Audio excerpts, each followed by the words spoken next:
Hello fellow RVers, Steve here with RV Site to Site. Thanks for tuning in today. And like you, I love RVing, but I want to be honest with you, it does offer some challenges, especially for an older guy like me. I watch these younger guys like Mark with KYD, Core with Finding Our Someday, and Nathan with Less Junk, More Journey, and I feel envious of their youth. I wish we had YouTube back when I was their age. Somehow though, even at the ripe old age of 75 and being overweight, I still managed to get things done. This video is about the failure of Westlake tires that was installed on many RVs. And before we get into it though, let's roll that intro.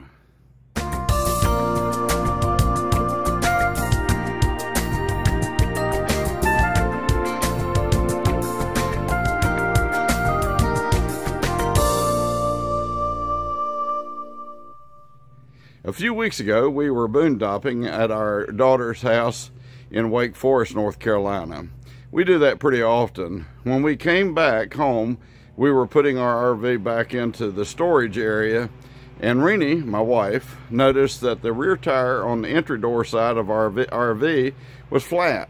I called AAA, and they showed up in a short time. And after we removed the flat and installed the spare, I looked, and there was a little hole with wires from the metal belt, and it was poking through the hole. I took it to my local tire center and had it replaced with a tire that had really good reviews. Now obviously I couldn't call AAA to reinstall the new tire, so it was left up to me. For a young guy, this is an easy task, but bless my heart, when you're old and fat. Whoa, hold your horses, stop the presses. When I showed this video to my wife, she said, "I like everything except where you refer to yourself as being old and fat. You are highly intelligent and very successful. Using terms like old and fat may give people the wrong impression." And she's correct, of course. I looked into it. A recent Yale article encouraged doctors to quit using terms like morbidly obese, fat, or overweight. These terms are highly offensive. So rather than using the terms old and fat, I should have said that I am geriatric and I have a propensity for adiposity. Now that we've cleared that up, we can move on to the video. I'll be honest with you, it's a challenge. However, I did it. I even crawled under the RV and put the spare back in place. Well, about a month later, we decided to take a short trip with our friends Ann and Dave. We headed to Cedar Point. That's a campground near the beaches here in North Carolina. When we were making the turn entering the campground, we heard a very loud bang, and I slowly pulled into the campground, and I could feel that lop lop of the flat tire behind me. And everyone in the campground was watching as we drove through. Here you see what happened. The second tire on the door entry side had blown, and it even blew the fender off. Again, here you can see the damage to the tire.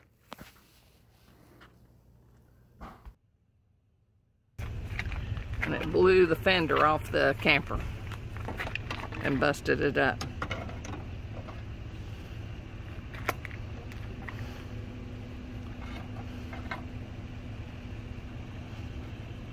Yep, the other half is missing. It's up there somewhere probably. Yeah. Later, we went back to the entrance and Dave found some of the pieces for me. When my tire blew, this is just some of the pieces that we were able to find. It literally sounded like a small explosion, and my wife thought the tail of the trailer had swung around and hit a post or something. It was so loud. It blew the fender completely off of the trailer, and so we were able to go out in the grass and find some pieces. Some were as far as 15 feet away from the road where it blew.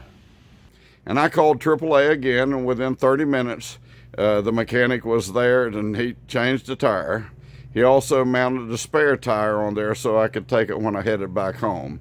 The next day, we traveled to Jacksonville, North Carolina to Discount Tire and got a better tire. And finally, after our time was over at Cedar Point, I drove back home on the spare and headed to the tire center near my home. And after purchasing 2 more tires, brand new tires, I ordered a new fender from Grand Design. It came in today, which was actually very quick. They were very responsive. And for those of you who own a TS 297 RSTS, this is the fender that fits it. And so they were very quick to answer and send it to me. It took less than, I think, 3 or 4 days to get it here. And so I'm very thankful for that. After I opened the box, it was nicely bubble wrapped to protect it during shipping. And so I'm also impressed with that. Okay, we're here at the RV. We've got it parked in storage here. And so I'm going to put the fender on today. And first thing I'm gonna do is there are some little indents right here. I don't know if you can see those. There's little indents in there, but the holes are not there. And so the last thing I want to do is crack this by trying to put screws through there. So I'm going to drill the holes out, and that way it won't put pressure on the, so now I have a hole there. And it's got several places, you know, to put this on. And then if we look down here at some of these holes are really reamed out. I don't know if you can see that where it blew it off. And so I've got to put, what I'm gonna do is behind there, I'm gonna put these right here. These are just actually electrical connectors, but they've got a little spring in them, and what I can do is use that on the back side of this to make sure that the screw does not pull out when I put this on there. Now some of these screws, like along here, and here, they're actually fastened to something behind this, so those will be fine. But the other ones, you know, down here, I'll have to be very careful that they don't pull out, so I'll back those up with these. So let's get to work.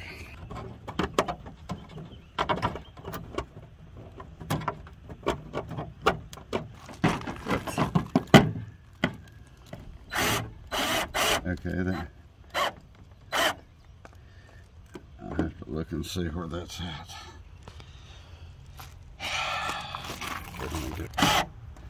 Okay, so that got in the place where it's supposed to. It did too now. So evidently it's in the right place now. Mm-hmm.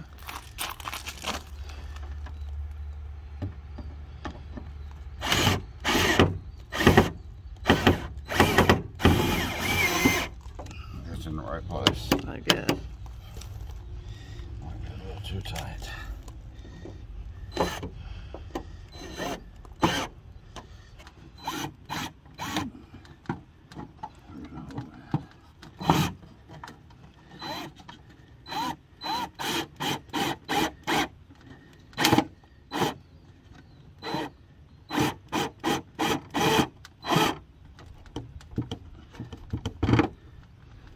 Is that holding? Seems like it is. Good. All right, since there's no backing to this right here, it's all just nothing but little lightweight metal here. I'm gonna back it up with this right here. So what I'm doing, putting this back here behind it, and trying not to drill a hole in my hand. See how that's tight? You know, these Westlake tires are junk from China. As you can see in this report from NPR, 450,000 of these tires made for light trucks were recalled way back in 2007. Why RV manufacturers kept putting them on RVs is a big question for me. When you read Grand Design forums, you will see that this is a very common problem with these Westlake tires. And it's my understanding, though, that Grand Design no longer uses them. I hope that is the case. Okay, that'll complete it for the tire video, the tire escapades, or whatever you want to call it. And we got our fender back on. It looks really good, and got the spare tire back on. New tires all around, so we feel pretty good about traveling. So, travelers, thank you for watching very much, and make sure you give this video a thumbs up. Subscribe if you haven't already done that, and we'll see you on the next one. Thanks. Have a wonderful day.